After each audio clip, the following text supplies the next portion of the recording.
One of my life philosophies comes from my dad teaching me how to water ski. He would say, if you're not falling, you're not trying hard enough. You're listening to Home Care Hindsight, the podcast where we talk with home care leaders about the big mistakes they've made and the even bigger lessons they've learned along the way. I'm David Knack, head of sales here at Zengage, and I've built a career on the idea that we learn a whole lot more from our mistakes than from our successes, which is great because I've made a lot of mistakes. I've gotten to know some of the leaders in this industry who've built amazing businesses and are super well respected. So I thought it'd be fun, instead of asking them about the great things they've accomplished, to have them tell the story of one of the biggest mistakes that they've made and how that mistake changed their thinking and the way they run their business.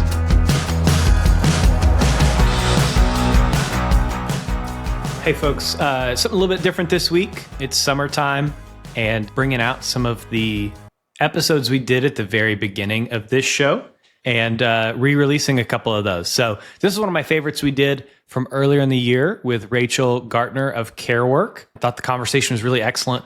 We've gotten a lot of listeners since then and wanted to make sure that everybody had a chance to hear it. If you listened to it before, there's a ton of good nuggets in here that will be good for re-listening and maybe even sharing with the team. Today with me on Home Care Hindsight, I'm joined by Rachel Gartner, founder and CEO of Carework. Rachel, thanks so much for joining the show. Thank you for having me on. I'm really excited. This is going to be a lot of fun. For people who don't know you and aren't familiar with your work, how would you introduce yourself? If you say people who aren't familiar with my work, I feel like that drives me to explain my work. But if I just don't know somebody, I think what's more interesting to talk about is my family and my life. So I am Rachel Gartner. I live in South Georgia in a really rural town. I'm an Army wife. My husband is full-time AGR with the Georgia Army National Guard. We're really proud of that. And I'm a mom to two young kids. They are 7 and 3.5. And actually just this week are both in school for the first time ever. I'm going to have a normal work schedule, which is really exciting. And then I'm the founder of Carework. So I do home care hiring. That's all that we do here at Carework. I've been doing that now for 6 years at Carework. And we're really passionate about hiring military spouses. So that's a big part of what we do and what drives us. I think one of the things that's special about, this is very mission oriented. This is very authentic to who you are as a person. It can be hard if you're traveling around to support the primary person's career in the military to have stability in your career as a military spouse. And so I think it's really special that you understand that in a really deep way. But also, these are really talented people who are often overlooked in the workforce. Exactly. That's what makes Carework who we are, is we have an incredibly talented hiring pool who face obstacles. The moving around is a big one because they want to advance in their careers. They're incredibly driven people who want to have a real career, and they're having to start over every 2 to 3 years, if not more frequently than that. But also there's obstacles like most military families, especially if they have kids, they don't have backup care for their kids being sick or things like that. And a lot of traditional jobs really don't have a lot of flexibility for that. And so building that in and also just building a culture where we get that has been really powerful. And I could talk about that for a long time. I'm really passionate about what we do. That's really exciting. There's not a good way to transition to this, but people who know me know that I get tired of small talk quickly. One of the things on the pre-show we were talking about, you're like, my therapist says, so I can tell you're somebody who's ready to dive in deep very quickly too, which I appreciate. But I always want to ask the question, and I can't do this in polite company, what kind of person are you? But on a podcast, when I think I kind of make the rules here, I can ask that whenever I want. So in order to ask the question, what kind of person are you? Plans get canceled and you get a half day to yourself known as bachelor time, or in your case, bachelorette time. What do you do? So I think the first thing, and I hope there's other people out there with small children listening to this, is the first thing I would do is just absolutely panic. What should I do? Because it's so rare, especially my husband and I both work. We both have pretty demanding careers. We're trying to be great parents to these really little kids. We're trying to travel to see our families. There's not very much time where I'm just suddenly, I'm at home and there's nothing to do. So when it does happen, the first thing I do is panic, oh my goodness, this is my chance. Should I go work out? Should I organize all the closets in the house? Should I clean? Should I bake something? But I never get to sit down and read a book. Should I sit down and read a book? I should watch a movie. There's a solid chunk of time that is just panicking and trying to make a decision about this incredibly precious time. But that's happened to me a couple of weeks ago. I was coming back from a work trip and my kids were at my in-laws' house and they weren't going to get back till the next morning. My husband had his National Guard drill that weekend, so he was working all day. And I was suddenly home by myself and I watched movies. It was like I didn't have the mental energy to read a book. But I never get to just sit down and watch a movie. And by the time the kids are in bed, I'm not going to stay awake long enough to watch a movie. So that's what I did. I sat around and ate a lot of snacks and I watched like 3 movies in one day. And I have to say it was pretty glorious. That sounds good. Okay. Best snack and best movie you watched. Okay. I'm a popcorn girly. It's like my favorite food. If I don't cook dinner for the family, I'm just going to eat popcorn. So I ate a lot of popcorn that day with some Ghirardelli dark chocolate. Like it really hit the spot. I'm going to be honest, I don't even remember what much. I do remember one, and it is the best one, is Sense and Sensibility. Oh, sure. One of my favorite movies of all time. Oh, that's great. That dovetails around to the book question, which is, it sounds like you've read a lot of Jane Austen in your life. I was very into Jane Austen for a long time. Nice. Yeah. I love that. On the popcorn bit, my hardware store, Lowe's, they can sponsor the show if they want, has just installed a popcorn machine. So I walked in to do a return and I said to the person at the returns counter, hey, why does it smell so much like popcorn in here? And she just kind of like nods behind her. I turn around and there is like an honest to God, like if you've been in the Chicago airport, they have like a popcorn dispenser. And it was like that, but in my Lowe's. And it was just like, thanks for shopping here. Here's popcorn. And it was unexpected, but very exciting. No, that is brilliant marketing because I bet a large portion of their consumers are like in the stage where they're buying houses and trying to renovate them, often also the stage that you have kids. I am the most loyal to the brands that have stuff for my kids. Why do I go to Starbucks as much as I do? Because my kids ask me because they want a cake pop. First of all, I just want to point out that you were like, my hardware store. And I thought you were going to be like, this like small town hardware store. Right now you're like, my hardware store, Lowe's. Yeah, my local grocery store, Kroger. You might have heard of it. No, we've got some little stuff here in Jackson, Tennessee too. Yeah, but no, Lowe's has got a serious footprint. Okay. Well, that was fun. We're going to transition. And again, I need to work on these transitions and be better at it. I bring really accomplished people on who've done really impressive stuff, who've gotten great results for their businesses, for their clients, created great jobs for people, done all the things that business owners should do. And we're not going to talk about that today. Instead, we're going to talk about the big mistake that you made and all the things that led up to that, all the things that you learned from that. And so, Rachel, thanks for coming on the show to talk about this. You've done a lot of impressive stuff, but what's your big mistake?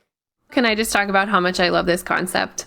Sure, go ahead. So much, because this is a core part of, I think, why I am where I am, but also a core part of our culture at Carework. One of my life philosophies comes from my dad teaching me how to water ski. He would say, if you're not falling, you're not trying hard enough. And that became a core part of who I am, is because when I do fail or make a big mistake, I go, well, you know what? At least I know I'm trying really hard. And I thought about coming up with a trite mistake because there's a lot of funny mistakes that I've made. I did not know what a conference call was when I started Carework. And I called a business mentor. I have this meeting coming up with 2 locations and they asked me if I was going to send a link or if they should, what are they talking about? And she goes, it's a conference call, Rachel. God. And I'll never forget that. And that's like a funny one that I can pull out at parties and be like, oh, it's so funny. I'm this adorable founder who didn't know what a conference call was. But if I'm really honest and I think about a mistake that I made that really hits deep, I think I'm getting chills on my arms right now. So I talk all the time about recruiting and retention. And I do national speaking events and podcasts and webinars. And I talk a lot about employee recognition. And I talk a lot about owner-involved employee recognition. Like it just means more. In fact, it's a bullet point on a PowerPoint that I have given presentations on. Owner-involved recognition is so powerful. And I talk about building a system and building a process and how to make it work. Well, my company is growing and it's grown really fast at times. And now I have a team of 70 employees that are amazing people. And if I'm honest, in the back of my mind, I know that I struggle with owner-involved recognition. I try, and there's a lot of fun things that we do, but it is hard. About 2 years ago, we sent out an employee survey. We do these anonymous employee surveys, especially in big times of growth, because we know that there's stuff that we're just not aware of, and we want to catch it before it becomes bigger.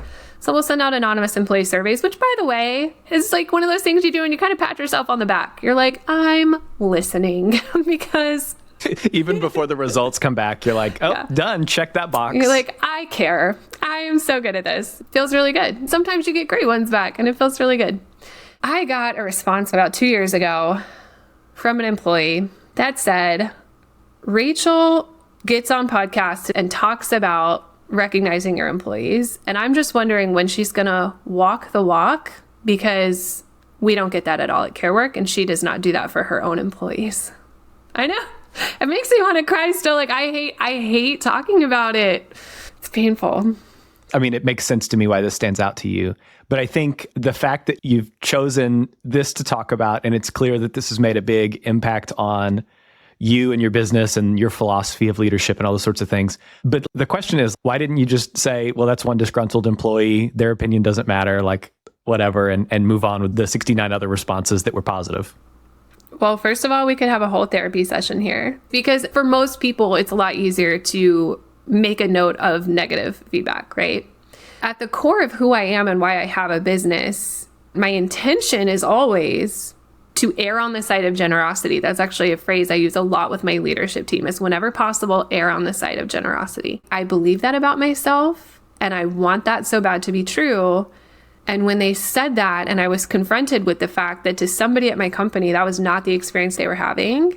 And because I immediately knew that they were right. Like, as soon as I read it, it was like, I talk about this, I know this, I preach this, but if I'm honest with myself, I'm not doing it. I'm not walking the walk. It was that feeling where you're aware that there's something that you're not doing right or doing the best, and you know that, but like you almost hope it's not true and maybe nobody else sees it. I think the hardest thing about leading people as a job is that when you screw up and make mistakes, it impacts real people. When I read it, that's why it stuck with me, was because I immediately knew they were right and that it was a really fair point. It just hurt because it was like, man, I pride myself on being like a leader who really cares about our people and does the right thing for them. And even though that's my intention, they're right. I haven't done anything. This is completely off topic, but it'll relate back around. My first job out of college, actually my second job out of college, I waited tables for a little while, and then I did catering for Panera. And I've had stressful jobs since then. I will never have a more stressful job than doing catering for Panera at 22, feeling like the weight of the world of these pharmaceutical reps getting lunches to their doctors is on my shoulders. And I had to be in like 17 places at once. And so I remember I went to the wrong cardiology clinic, and the other one was maybe a half mile away, but I went to the wrong one. And I stopped in the parking lot, and it was totally empty. And I was like, oh, they're closed on Fridays or whatever. And I remember I was driving this blue Ford Focus and threw it in reverse, floored it backwards to do my little 3-point turn. And as I was zooming backwards as fast as possible, I thought, I hope there's not a curb back there. And there was. And I just exploded my tire. I drove on a flat tire to the correct office, brought in the food. I felt like a NASCAR pit crew because I changed I got the donut on there and got it to my next delivery in the 15-minute window between deliveries. But I feel like, I say all that to say, I think a lot of owners can relate to what you just described. When I talk with them, some of the things that we talk about is our best caregivers never get to hear from us because we know we can rely on them and they're out of sight, out of mind. There's enough stuff on fire in the business that it is so easy to just trust that that person is taking care of what they need to. And that works a lot of the time. But what happens when something changes with their client or their family or their work schedule and we're not plugged in the way that we need to? And as people grow and scale their business, it was so easy to be on a first name basis with every employee that we had. It was so easy to remember birthdays and kids' names and who was graduating and who needed care packages for back to school and all those kinds of things. And as we grow, like it just is no longer feasible to, on a one-to-one basis, just know inside of our brains that that's the way it is. And I find that what a lot of people I talk to are doing is they're throwing their blue Ford Focus in reverse and thinking, I hope there's not a curb back there. Because we're so stressed and pressed for time, there's never a good time to stop and build systems. So anyways, I say all that to say, when you got that response, what were the things that were missing that you immediately saw? Systems.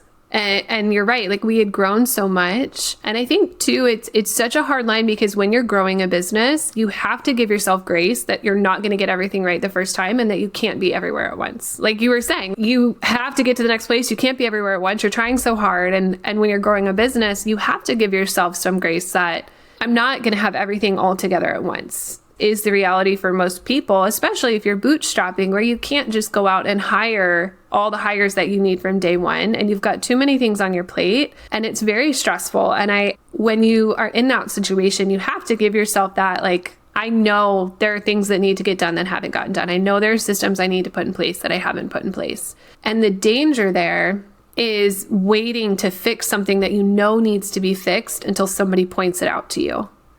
And so that's where I was. I knew it. And ironically, because our 5-year anniversary for Carework was coming up, and we had picked out a bunch of t-shirts, sweatshirts, and swag, getting it mailed out was a massive task. And so months ahead of time, I had ordered all this stuff and sent it out to my house. I had gifts for every employee sitting in my office that I had not had time to mail out yet. When I read it and I shared it, my leadership team could see it too, and we talked about it. I was like, guys, this one's on me, because I did not realize that it was going to take as much time as, now that our team is so big, to mail all of these out. And I wanted them each to have a handwritten note inside. And like, that's the thing, is the intention was there. I wanted them all to have the gifts. I had paid for the gifts. They were sitting at my house. I was in the process of handwriting notes for every employee, but the system was not adequate anymore. Rather than confront that or prioritize that, I had let it slide. And so that, I think, made it extra painful. But we did learn from that. We learned, and we have different systems now. I also got help. I have somebody on my team now who also functions as an assistant to help keep track of things.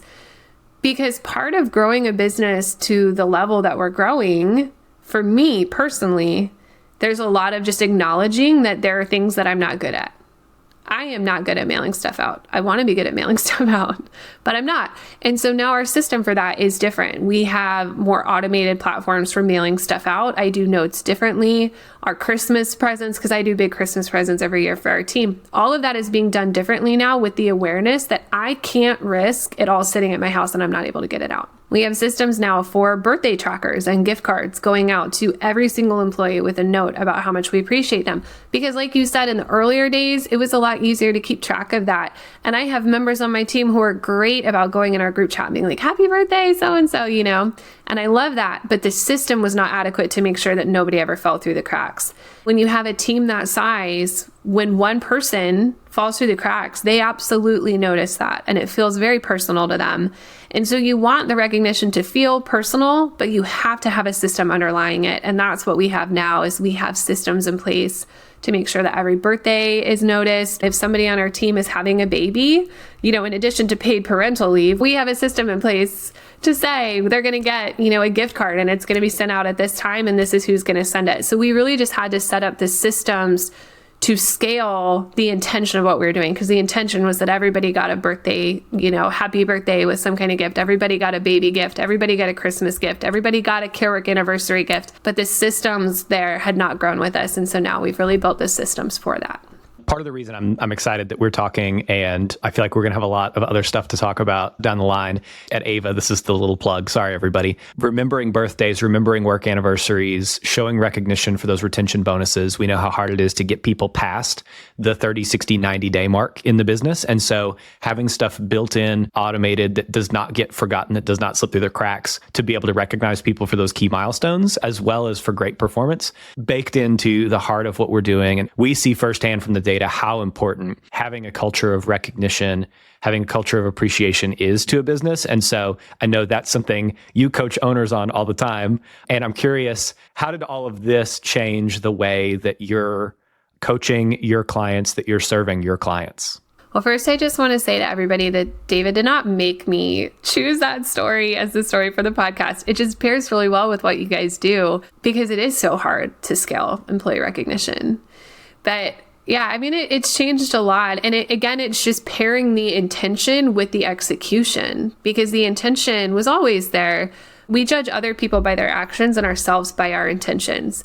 I was judging myself by the intention to recognize every employee and to do these things and to send out gifts. That was my intention. But the execution was that a lot of times it wasn't happening. And so I was judging myself by my intention, but my employees were only feeling the actual action, right? And so that's what's changed is we build these systems that now the execution is matching the intention, and it makes a big difference for our team. It really builds a more lovely relationship because when people get those birthday gift cards or something, it does make a difference to them. That matters to them to feel seen and to have a little gift. And I always look at it like it's such a small part of our budget, and it really is not that hard to do. But it has to be done consistently for it to make a difference. So I think it has changed a lot. We still get those employee surveys, and I still don't like the results of them sometimes, but it's so much better to know. And that's what we really try to build, that culture at our company is like, we want to know because we want to fix it. And telling our team time and time again, like, my intention is for you to have a great job where you love working. But I'm not blind to the fact that sometimes that's not going to be your experience. And if that's the case, I want to know and I want to make it right. And it's also built that trust with them because I talked about that with the whole company on the next call. I was like, hey, we got this. I've never called out anybody, whoever wrote that. I want to thank you guys for your feedback because this was a very fair call out and we're going to make a change. We're going to make it better. So I think it actually in the end built more trust with our team of we read those surveys and we will take action on what you tell us. Yeah, because how often do you fill out a survey and you're at a 10 out of 10 anger and you push it up to 12 just because you know you're screaming into the void and that nobody's going to do anything about it? And so I think the fact that you acknowledged the legitimacy of the claim, didn't make any excuses for the behavior, right? You had the best intentions. You had all kinds of mitigating circumstances that you could have shared about. Look, we're focusing on sales. We want to make sure that everybody continues to grow and that we have great jobs and we're doing all these things right. But instead, I think there's a lot of more power in saying, you know what, you're right. We dropped the ball on this one. Here's how we're going to make that right in the future. Your feedback is so instrumental to our growth as a company. Thanks for being part of the team. Absolutely. We've done that several times. So I'll just say to anybody listening to this, if you're not doing employee surveys, you need to do them. Another one last summer was we did not have paid federal holidays for part-time employees, which the vast majority of our team are. And this was coming from my mindset of whenever I had part-time jobs, I never got paid holidays. It was just closed. We had a survey the last week of June that said, I really can't believe I don't get a paid holiday for the 4th of July. That week, that's what's great about being a small company is we just were like, oh, wow, I didn't think people expected that with it being a part-time job, but they do. So we changed it that week. And again, it was the same thing of just going and taking responsibility and going, hey guys, I'm really sorry. I didn't realize how important that was to you guys and we're going to make it right. But to get to that point, you have to be comfortable reading some pretty brutal surveys sometimes. Like you have to be putting it out there and be willing to take the knife to the chest. I cringe every time I think about that recognition survey. That's the trade-off to actually hear what your team is saying and do it. If you're not falling, you're not trying hard enough. Thanks for sharing about your big wipeout. There's a lot of stuff. Yeah, I think that's the thing. Almost everybody I talk to who resonates with the direction of the show is like, which one of the 30 that I immediately go into cold sweats about? So many that I think about. Mm-hmm. We're going to move into our next segment. And normally I ask people to tell me something that they think is overrated or that's underrated. You're giving me a 2-for-1, which I feel like I owe you like money or something for. But we talk a lot about things that are buzzy, that are exciting in the industry. There's things that are overrated. There's things that are underrated. So let's start with the thing that you think is overrated, that people value too highly, but that you think is not actually that great. Well, I mean, it can be great. So the reason these go hand in hand, what I think is overrated is really flashy new recruiting strategies. Just really overrated. Like, we're going to try something new and amazing, and then all of our recruiting problems are going to be solved because we're going to do this one flashy new thing that I heard about at a conference, which is like exciting. I love that people get excited about recruiting. Obviously, I love to talk about it. And there are times where we at Carework are like, wow, we found this new way to do something. This is so exciting. But can I pair it with the underrated? Yeah, go ahead. What's the thing that's underrated? The underrated is actually just having a defined recruiting process to start with. And so what people do is they get really excited about this new strategy and then they go, oh, it's not actually fixing my recruiting. But if you don't have a actual defined process for recruiting, like this is where applicants come from, this is how quickly we contact them, this is what we say, this is when we reach back out, this is the next step, this is what we send them. Like if you haven't really invested time in that underlying process and measuring the results, don't even get me started. People don't measure any of the data. They just look at who's sitting in orientation, which I understand. But then they make a change and they go, well, it didn't really change who was sitting in orientation, but they might have changed that and changed something else at the same time that counteracted each other because there wasn't an underlying defined process. So I think overrated, big new flashy strategies, big new cool things that we're going to do, and underrated is just consistency, really. Like, what is your process?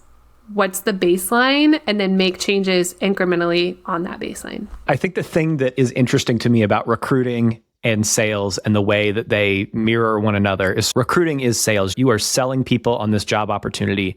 When people get really discouraged by the rejection that happens in the recruitment process, but that happens every day in sales. But sales and recruiting are both looking for the silver bullet. What's the one change you can make that's going to 10x your results in terms of number of applicants, in terms of close rate, in terms of folks sticking around to 90 days? And what I'm hearing you say is there's no silver bullets.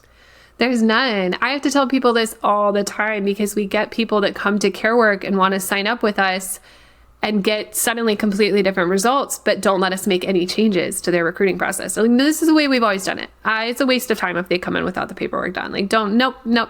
And I have to tell people, we're not magic. We're a great team and we have great strategies. But if you bring in a recruiting team and you tell them, I want you to do things the way that you've always done it, and I want drastically different results and I want them right now, that's not going to happen because you have to actually make changes to see different results, but you have to start with a baseline. And it's exactly true. And I understand that. I get the mindset behind that, why people want recruiting fixed right away. But the other danger there is everybody knows that recruiting is a struggle for everyone.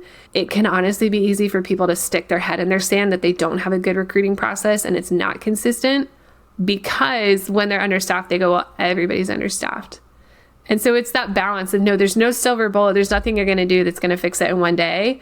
But also, there are ways to make incremental changes and improve it. And if you don't start with, we have a solid process of who's doing this and what they're doing every day, it's very hard to make improvement. Yeah.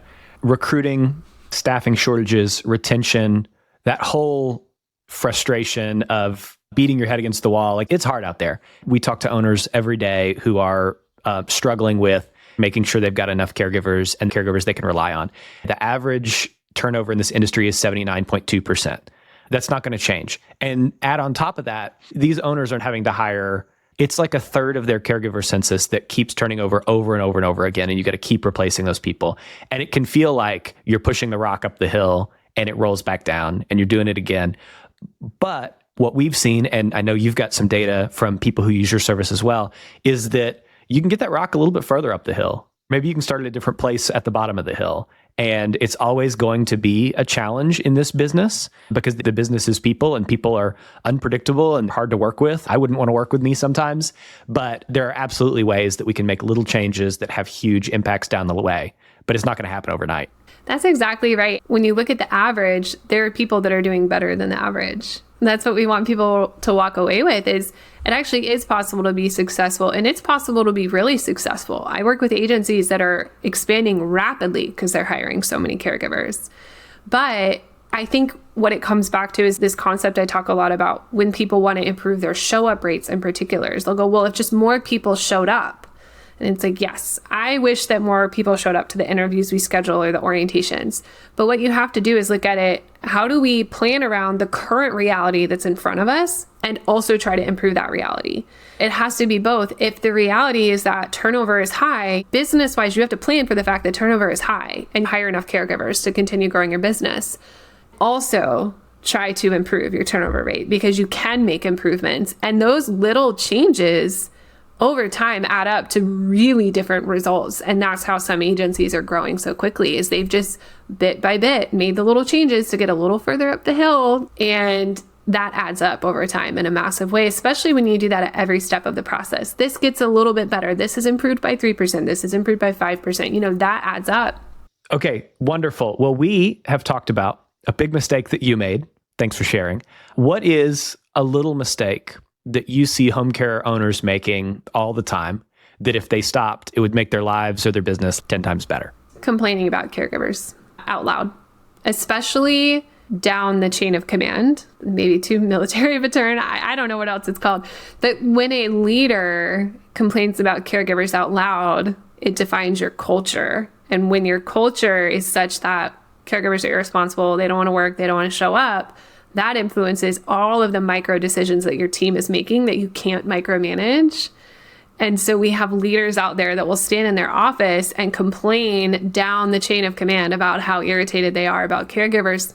And they don't realize they're building their whole culture of their agency, which is going to influence the tone of the way people talk to caregivers. It's going to influence your recruiting process in massive ways, because when your recruiting team is like, we don't want to waste our time with people who might not, whatever, that comes from a leader who stands around in the office and is like, I'm just so done with working with caregivers, which is horrible. If you need to complain, which I get, it's a difficult industry. And I get that even leaders, they need to vent sometimes, and that is fine.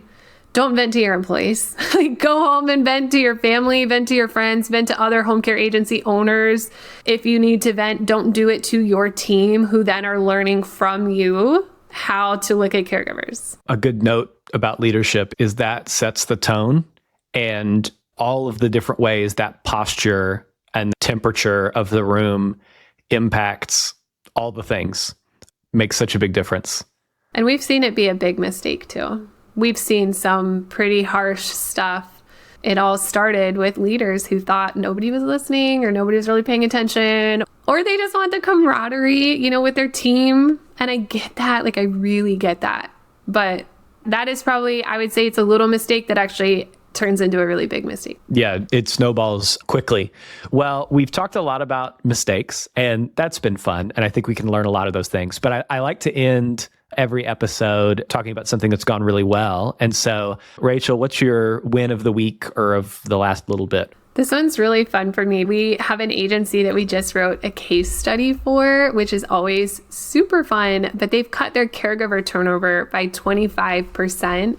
It's home helpers in Pennsylvania. And I'll tell you, the reason that has worked for them is actually the entire culture of their agency. It is so great to work with agencies who have that caregiver-first mindset and are growing and successful. It's really cool when we can be a part of it. In fact, they sent their Carework account manager a gladiator meme back in April when they met a huge goal. They have that camaraderie with us to send a meme and be like, we did it, It was really, really fun. Yeah, I love doing case studies because it's really cool. Like you said, it's a hard industry, and we talk a lot with people who are having a hard time and struggling, and we're trying to help them and make changes. And then every now and then we're connected with agencies like this who are so open to trying new things, so caregiver first, their whole team is bought in. And then we get a win like this where they look and go, we cut our caregiver turnover by 25%. And that is just so encouraging to see. It is possible and it's happening. They've really done that by their relationship building with caregivers, which is so aligned with Carework's philosophy that it's really fun to see. We'll link that case study in the show notes when we publish this episode. If you're interested in learning about that or the work that Carework does, we're going to link that below. We're going to go to our last segment here in just a second, which is called Home Care Hot Take. But Rachel, before we go there, how can people find you? What would you like to plug? You can find us at careworkus.com. That's Carework, not Careworks. careworkus.com. And if anybody knows the domain holder for carework.com, I've been filling out those forms online for 5 years. I will pay you for this domain. But yeah, you can find us at careworkus.com. And really the heart of what we do is we're a scalable recruiting team, because for most agencies, as you get more applicants, your applicant volume increases, but the applicant experience decreases because it's very hard to scale your recruiting practices. That's what Carework does. We work with a lot of small agencies. We work with some very large agencies that have 2 states covered. And it's the scalable recruiting team is what we do. We can implement best recruiting practices at scale. We can grow with you. And we love to do it. It's fun. We get to work with agencies that are growing. Yeah. Rachel, one of the things that I think has come through in this conversation, but that every time I talk to you is the case, is not all business owners are having fun. I think you have a lot of fun. I have a lot of fun a lot of the time, but we're at a fun point. And I think I'm really passionate I want home care agencies to feel hopeful about recruiting because it is really hard and it takes a lot of intention. And so our strategies are super data-based. I will challenge people on bad practices. There's so much doom and gloom out there that is really not helpful for agencies that want to grow, that I try to be very clear of like, it is possible and it can work and it can be really fun and rewarding. So I'm glad that comes through.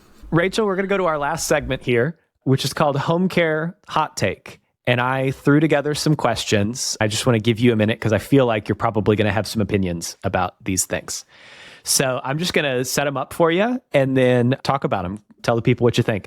So when screening candidates for caregiving roles, the most important quality to look for is somebody who wants to be talking with you. If they want to talk with you and they pick up the phone, you're already so far down the line because other than that, it's really hard. We don't have a crystal ball.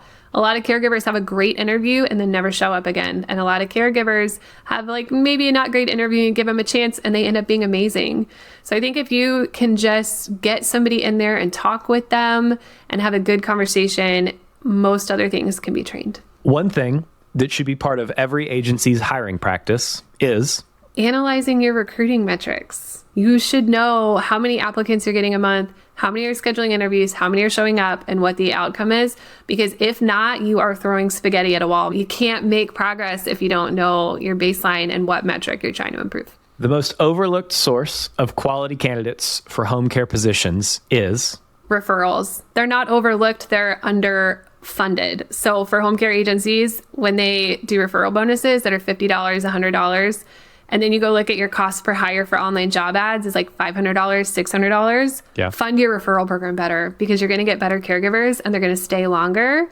And it's going to cost you a lot of money to hire them from online ads anyway. So I think referral programs are way underfunded. And I get it. I get why. But when you look at the numbers of what it's going to cost you to get it the same hire online and how much longer a referral stays. Yeah. If you had to put a number on what every agency's referral bonus should be, what is that number? Well, there's no silver bullet. Okay, fine. David, actually, there's no silver bullet.